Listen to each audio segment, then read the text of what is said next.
I love Fridays. Who doesn't love Fridays? The weekend is here. Time for family and friends, and Fridays are they're just pretty great. So why do we villainize this one?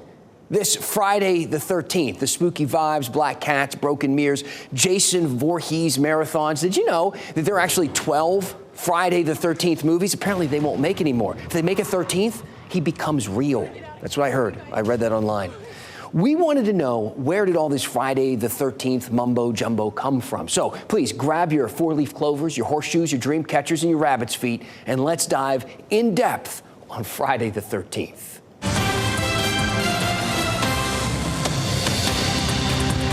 There are a few different theories as to where Friday the 13th began, most of them rooted in religion. In Norse mythology, 13 is an unlucky number because of a story of a dinner party, or a middag, as they call it. It's a Norwegian term for a late afternoon meal.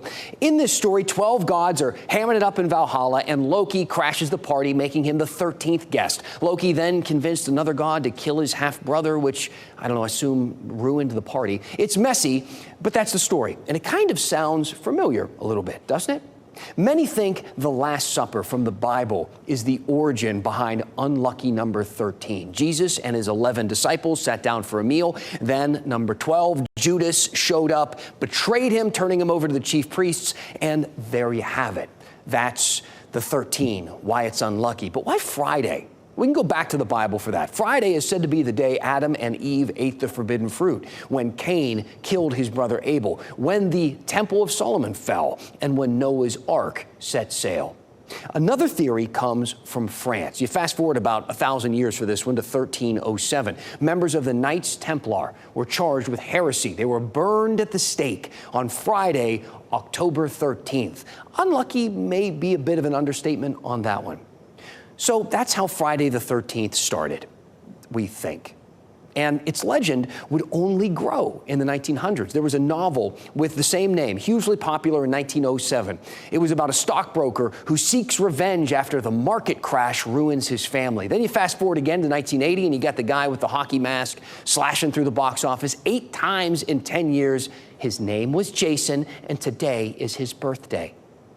It's not just pop culture, though. Some genuinely awful stuff has happened on Friday the 13th. In 1940, during World War II, Buckingham Palace was bombed on Friday, September 13th. In 1972, 2 different planes crashed on Friday, October 13th. One was in Russia, the other was in the Andes. And it's a story that's inspired books and movies since then. Combined, more than 200 people were killed.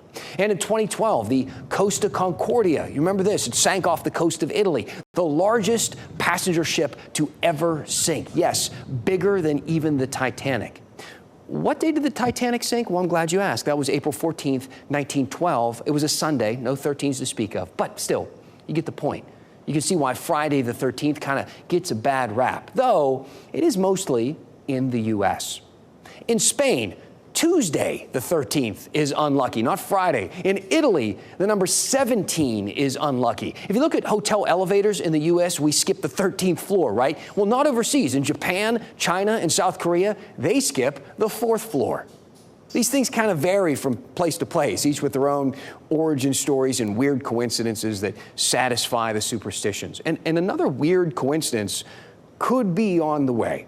Let's quickly talk about a future Friday the 13th. This is Apophis. It looks like a rock, because that's exactly what it is. It's a giant space rock hurtling in our direction. It's an asteroid that will come closer to Earth than any in recorded human history, and it's about the size of the Rose Bowl. It will blitz through our atmosphere at about 10 miles a second on Friday, April 13th, 2029. It isn't going to hit us. They don't think it's going to hit us. It's going to be a near miss about 20,000 miles from the Earth's surface. That's closer than some of our satellites. But if it passes in just the right place, its orbit could shift just enough to be on a collision course with our planet sometime in the next 100 years or so. Now, that would be unlucky. Except they don't think that's going to happen either.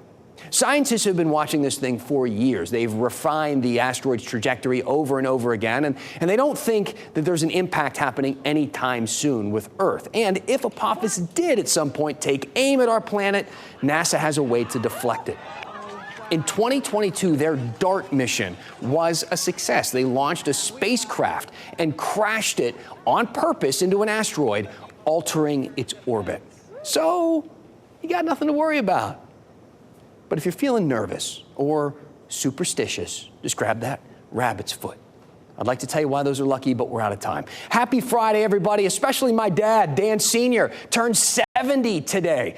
Happy birthday, Dad. Tell me what you think about Friday the 13th and any other burning topics. Send me an email, dan@wrl.com. Tell me what's on your mind, and we'll go in depth.